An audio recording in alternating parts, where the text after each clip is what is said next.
ఇది చూడండి, విరాట్ కోహ్లీ హ్యాండ్ కి ఒక బ్లాక్ కలర్ బ్యాండ్ ఉంది అండ్ హార్దిక్ పాండ్యా హ్యాండ్ కూడా ఒక బ్లాక్ కలర్ అయితే బ్యాండ్ ఉంది. And A Indian team player చూసినా సరే ఇట్లాంటి బ్యాండ్స్ అనేవి ఉంటాయి. వీటి వల్ల యూస్ ఏంటి అనుకుంటున్నారా? ఇప్పుడు తెలుసుకుందాము. ఇవే ఫిట్నెస్ బ్యాండ్స్ ప్లేయర్ యొక్క ఫిట్నెస్ ని ట్రాక్ చేస్తూ ఉంటాయి. ఈ బ్యాండ్స్ అనేవి 2022 వరల్డ్ కప్ నుంచి టీమిండియన్ ప్లేయర్స్ అయితే యూస్ చేస్తూ ఉన్నారు. ఈ బ్యాండ్స్ ని ఊప్ అనే కంపెనీ తయారు చేస్తూ ఉంటుంది. ఈ కంపెనీ ప్రతి ఒక్క ఇంటర్నేషనల్ అథ్లెటిక్స్ కి అయితే ఇలాంటి బ్యాండ్స్ అయితే ప్రొవైడ్ చేస్తూ ఉంటుంది. ఈ బ్యాండ్స్ అనేవి ప్లేయర్స్ యొక్క క్యాలరీస్, ప్లేయర్స్ యొక్క ఫిట్నెస్, ప్లేయర్స్ యొక్క బాడీ మాస్, ప్లేయర్స్ యొక్క బాడీలోని వాటర్ పర్సెంటేజ్, ప్లేయర్స్ యొక్క బ్లడ్ లెవెల్ ఎంత ఉంది అన్న విషయాలన్నీ సూచించి డేటా అయితే స్టోర్ చేసి పెడుతుంది.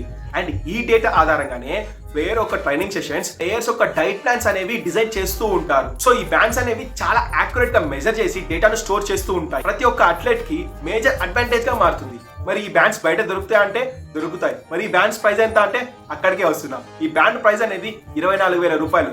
అమెజాన్, ఫ్లిప్కార్ట్ లో కూడా దొరుకుతాయి. కానీ ఇందులోనే ఒక కిట్ ఉంది, ఒక్కసారి కొంటే సరిపోదు. ఈ బ్యాండ్ ని సంవత్సరానికి 25,000 రూపాయలు పెట్టి ప్రతి సంవత్సరం సబ్స్క్రిప్షన్ తీసుకోవాల్సి ఉంటుంది. మరి ఇప్పుడు అర్థమైందా ఈ సింపుల్ బ్యాండ్స్ వెనక ఎంత లాజిక్ ఉందో?